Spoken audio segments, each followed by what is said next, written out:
Welcome to the Fatherhood Fitness Podcast. I'm your host, Anthony Pluff. Each week, we will cover various topics that dads struggle with in their fitness journey. I'll give you actionable steps that you can apply right away, not only to take back control of your own health, but so you're able to be a better example for your kids too.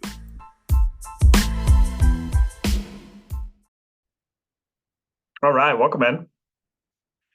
Today we're going to be talking about self-care, and we're not going to go too deep into the importance of self-care. I think I've talked about it before. I've touched upon it multiple times about why I believe self-care isn't selfish, right? When you take care of yourself, when you are at your best, everybody in your family is going to be better too, right? When you wake up in the morning and you spend 15, 20, 30 minutes taking care of yourself, whether that be reading your Bible, whether that mean just going through a morning routine, or even something like a quick workout, right? It's going to improve your mood. It's going to set the day. It's going to set the tone for the day, right? It's gonna make everything better. So then when your kids get up, you already have a ton of energy. When you see your wife, you're in a good mood. And so if you can start the day off on a positive note, it's going to make everything better, right? Unfortunately, due to schedules and things like that, you may not get to see your kids before you go to work, right? If you work, super early in the morning, or you have a long commute or things like that. So obviously this doesn't apply, but that doesn't change the fact of the importance of taking care of yourself, right? We want to make sure that we're taking care of ourselves, not only just so that we feel better, but that everybody in our family's life is better too. And I think one of the biggest misconceptions is when myself or other coaches talk about self-care isn't selfish, a bunch of red flags go up automatically, right? Especially as dads, because we have this view where we want to put our families first. That's honorable, that it's respectable, and for myself and for every dad I know, this is true, right? We put our families first, and we feel like that's best. But what happens a lot of times is we neglect ourselves, right? And like I already mentioned, when we are at our best, everybody else in our life benefits from that, right? Your family benefits, your spouse benefits, your work benefits. You're going to be more productive at your job. Everybody in your life is better when you are better, right? You kind of raise their level up there. And so I think it's really important to find time for self-care. And it can have kind of a negative connotation, right? If we're spending 2 hours a day doing meditation and journaling and working out, then obviously that doesn't leave a ton of time to spend with your family, especially if you're working all day, right? If you're working 8 hours a day, but it's probably going to be closer to like 10, right? By the time you get ready in the morning, you're commuting to work, you're at work, you come home, you do the same thing, get ready for dinner and all that. That's a long day. You may start your day before 6 a.m. You're not home till 6 o'clock. That's a 12-hour day. Yes, you only clocked in for 8 hours, but your work day was much longer than that. And so if, let's say, now, I don't know too many dads that are getting 8 hours of sleep. Hopefully, you're getting at least 7, or at least shooting for that goal. So let's say you're sleeping 7 hours. You have 12 hours there, 6 in the morning, 6 at night, 7 hours of work. It doesn't leave a lot of time to work out. It doesn't leave a lot of time to spend with your kids, right? Your kids are going to have sports practices. Your kids are going to have events and things like that. Your wife is going to have events during the week as well too. And so that doesn't leave a lot of time for self-care. And so I think that's where this negative connotation is I can't take care of myself. I do everything for my family, and that's awesome, right?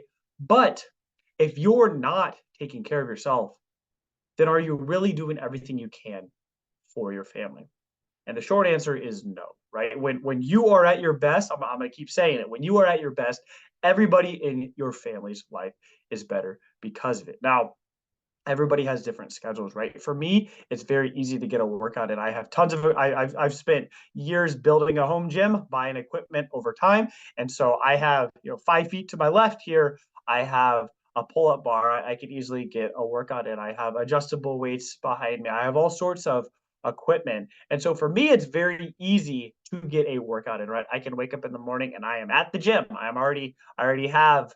I already have access to this equipment. I train out of a gym part-time. They have much more equipment than me. And so I have access to that too. It's it's a 5-7 minute drive from me. And so it's not that far. Now, if you are, like I said, if you're traveling for work, if you're out of town, obviously this is going to be a little bit different, but body weight exercise, calisthenics, things like that are great ways to get a workout in. And something is always better than nothing, right? Spending 10, 15 minutes on yourself on exercise is better than no minutes, right? Because they add up, right? They compound, and those effects of that self-care, the effects of the exercise are going to compound. And unless you stop it, they're going to keep benefiting you, right?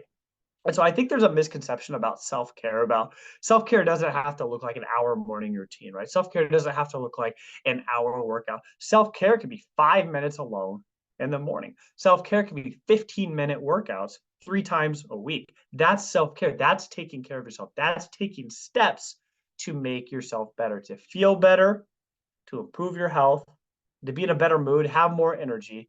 It really is that simple, right? And so you don't need an hour. You don't need even 30 minutes. If you have 10 minutes in the morning, if you have 15 minutes in the afternoon, you can squeeze it in, right? In the morning, you may not want to work out. That's okay. You don't have to. But you may need to if you are struggling to get it in after work, right? It's much easier to just get it done at the beginning of the day and just not have to think about it, right? Because a lot of times what happens is you wake up in the morning, you felt like you were going to work out the day, and it didn't happen. And so you go to work. Now you're thinking about, oh, I got to get my workout in at night. You get home, you cook dinner, you get the kids ready for bed, you spend some time with your wife. Is that when you want to work out after you're already relaxed for the evening? Chances are it's not going to happen. And so I'm big on front loading my days. I try to get the biggest task, the most important task done as early in the day as possible, because I know that there's less things that are potentially going to interrupt it early in the day, right? And so for me, I try and get up early. I have a morning routine. I used to spend 40 minutes doing something. Now I try and cut that back a little bit because I know it's much more likely to get done, because there are days where I get up early. I have a client at 5:30 in the morning. And so obviously getting up at 4:30 or maybe earlier is not ideal, especially for my life, right? That's not what I want to do, because then I'm gonna have to go to bed earlier. And if I don't go to bed earlier and I'm getting up that early, then I'm gonna be very tired. And then it's the opposite side of that. I'm not taking care of myself. My energy is low. I'm not feeling good. I have a headache. I'm irritable. I'm taking it out on the rest of my family. And so for me, the majority of the times I try and get up before my kids, before my wife. I spend some time alone. I have a morning routine I go through, and then I start working on getting some important work tasks done for the day. Because then from 7 to 8, I can spend that time with my kids. I can get them up. I can play with them. I can have breakfast with them, and then the day is just that much better, right? And so that doesn't always work. Like I said, sometimes I have clients at 5:30 in the morning. Other times I have them at about 7:15, and so they're up. They're sleeping when I leave. They wake up, and then but I still try and spend some of that time with them, and it all goes back to that morning routine, right? If I don't spend those 15, 20 minutes to myself getting things done that I need to, then when I do get home from training clients, I'm stressed because I didn't get done what I needed to. I didn't prioritize the tasks that needed to get done. And so then when I'm spending time with them, I'm not present with them. I'm thinking about the things I want to get done. I'm thinking about the things I need to get done. And so I know for myself personally, if I can get to bed a little bit earlier and I can wake up a little bit earlier and I can take some time for myself, my day is 10 times better. My kids' days are 10 times better. I'm more helpful around the house. My wife is much happier because I'm not expecting her to do everything, because I'm just so stressed because I didn't get done what I needed to earlier in the day. And so it doesn't have to be an hour, right? Your workouts don't have to be 30 minutes. If you spend 10 minutes 3 times a week, that's better than 0 minutes 0 times a week, right? And so just try and shift your mindset a little bit on this. Self-care is not selfish.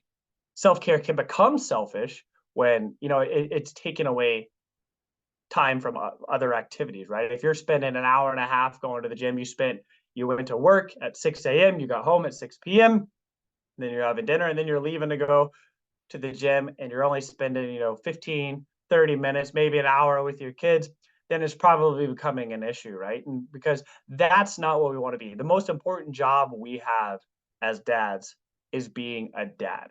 And that's what's important, right? But if we are not taking care of ourselves, if you are not prioritizing your health,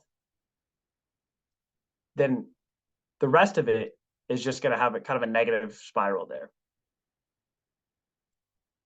That concludes this episode of the Fatherhood Fitness Podcast. Thank you for those of you who took time out of your busy schedules to listen. If you have any questions or comments or an idea for a topic for a future episode, please feel free to reach out, and I'd love to hear from you.